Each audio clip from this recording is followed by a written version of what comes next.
अच्छे व्यवहार का फल। जो हम किसी से अच्छी वाणी बोलते हैं, अच्छा व्यवहार दिखाते हैं, तो उसका फल कई बार बाद में और कई बार तो तुरंत ही हमें मिल जाता है। इसी व्यवहार के ऊपर ही मैं आपको ये कहानी सुनाने जा रही हूँ। बहुत समय पहले की बात थी। अकाल पड़ते थे, गरीबी होती थी, किसी के पास कोई ज़्यादा धन नहीं होता था। प्रत्येक इंसान मेहनत करता और मेहनत के द्वारा सिर्फ अपने परिवार का ही पेट मुश्किल से पाल पाता था। अब एक गांव में एक घर में बूढ़ा बुढ़िया, उसका एक बेटा और बहू थे। घातक वाली बीमारी आई और बूढ़ा बूढ़ी चल बसे। कुछ दिन के बाद उनका बेटा भी दुनिया से चला गया।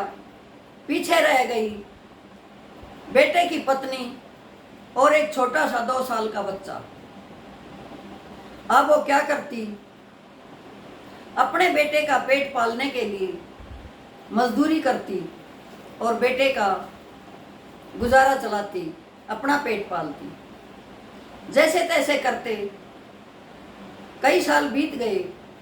वो सोच रही थी कि यदि मुझे थोड़े बहुत पैसे इकट्ठे हो जाएं मेरे पास, तो मैं एक कटिया खरीद लूं और अपने बेटे के लिए भैंस बना दूं और उसका दूध पिलाऊं, ताकि मेरा बच्चा जल्दी बड़ा हो जाए, गाभरू हो जाए और कमाने लायक हो जाए।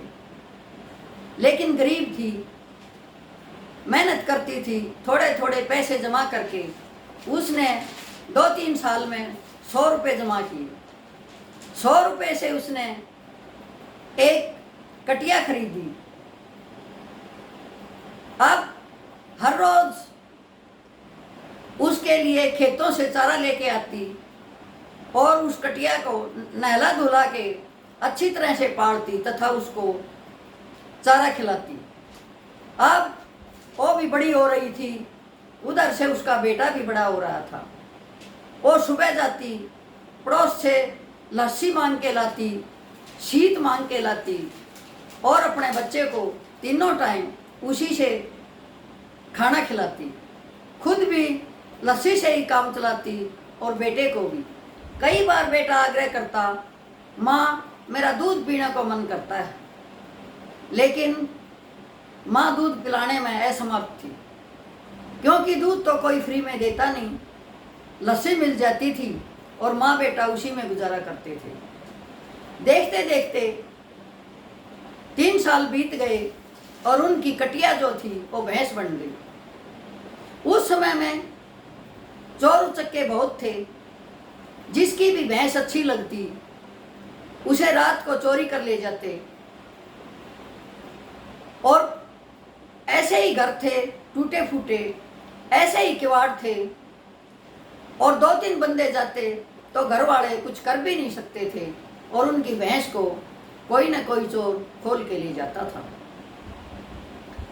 एक दिन वो माँ बेटा अपनी भैंस को पिलाने जोड़ पर गए। हर रोज ही जाते थे। वहाँ एक चोर बैठा हुआ था। उसने देखा कि भैंस तो बहुत अच्छी है, वैसे भी ब्याने वाली है, आगे अच्छे पैसे में बिकेगी, क्यों ना इसको चोर लिया जाए। अब वो चोर माँ बेटे के पीछे पीछे आता है और उनके घर को देख लेता है कि ये कौन से घर में घुसे हैं। जो ही रात होती है त्यों ही चोर उनके घर के अंदर घुस जाता है और अंदर कोठे के अंदर बैठ जाता है कि जब माँ बेटा सो जाएंगे तो मैं भैंस को खोल के चोरी कर ले जाऊंगा। अब रात हो चुकी है, माँ बेटा सोने को होते हैं। बेटा कहता है, माँ मुझे सुसु आया है। माँ फिर अंगली पकड़ के बाहर ले जाती है, सुसु करवा के लेके आती है। थोड़ी देर में फिर बोल पड़ता है, माँ मुझे प्यास लगी है। फिर उठती है, बेटे को पानी पिलाती है। बेटे को नींद नहीं आती, बच्चा था, बच्चा अपनी मर्जी से सोता है, मर्जी से उठता है। अब 6 साल का बच्चा माँ से कहता है, माँ ये बता, सब बच्चे दूध पीते हैं, तू मुझे दूध कब पिलाएगी? अब माँ मजबूर होती है, रुआंसा मुँह करके अपनी वाणी को रूंधते हुए बोलती है, बेटा मेरे पास पैसे नहीं हैं, नहीं तो मैं तेरे को बहुत ज़्यादा दूध पिलाऊं।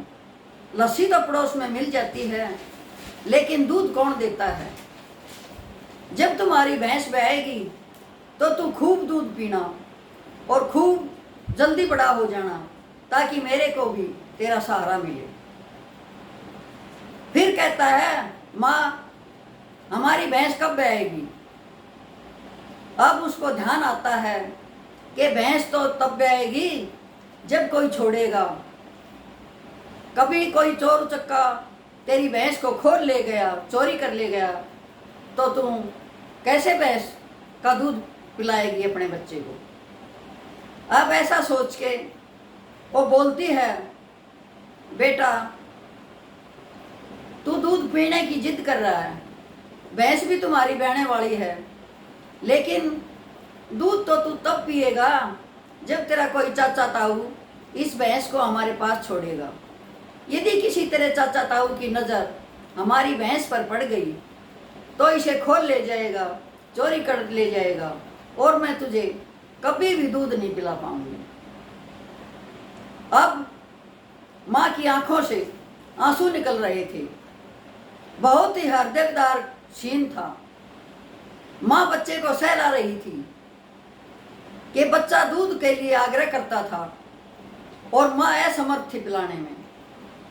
अब ये बातें जब चोर ने सुनी, उसका भी हृदय पसीज गया और वो एकदम बाहर निकल आया। बोले, माई की बेटी बात सुन, मैं चोर हूं, लेकिन इतना गिरा हुआ भी नहीं कि तुम्हारी भैंस को खोल के ले जाऊं। तुम्हारी भैंस सही सलामत रहेगी, क्योंकि तूने एक बार भी चोर को गाली नहीं दी, हमें भी तूने चाचा ताऊ बताया। इतने विनम्र भाव से, इतनी नम्रता से आपने अपने बेटे को समझाया। तू गरीब है, दूध नहीं पिला सकती, लेकिन अब तू दूध भी पिलाएगी, तेरी भैंस भी सही सलामत रहेगी, ये ब्याएगी भी और तेरे घर पे ही रहेगी। तेरी भैंस की रखवाली हमेशा के लिए मैं करूँगा, किसी को भी इस भैंस को चोरी नहीं करने दूंगा, तुम्हारी हर तरह से सहायता करूँगा, जो भी तुम्हें चाहिए, लेकिन मेरी एक शर्त है, सुबह किसी को ये मत बताना कि फलां आदमी हमारे घर में चोरी करने के लिए घुसा था। यदि मेरा भेद खुल गया तो पड़ोस वाले मुझे थूकेंगे कि तू पड़ोस में ही चोरी करता है। कृपा करके इतना ध्यान रखना कि चोरी के लिए मेरा नाम ना आए। मैं आपकी भैंस की हमेशा हमेशा रखवाली करूँगा। ये है एक विनम्र भाव का, अच्छे बोलने का, अच्छे व्यवहार का फल कि उसकी भैंस चोरी होते होते बच गई और ब्याने के बाद उसने अपने बच्चे को अच्छी तरह दूध पिलाया, बड़ा किया, और वही बच्चा फौज में भर्ती हो गया और अपनी माँ की अच्छी तरह से सेवा की तथा उनका अच्छा घर बस गया। ये थी व्यवहार की बात, अच्छा बोलने की आदत। जय हिंद।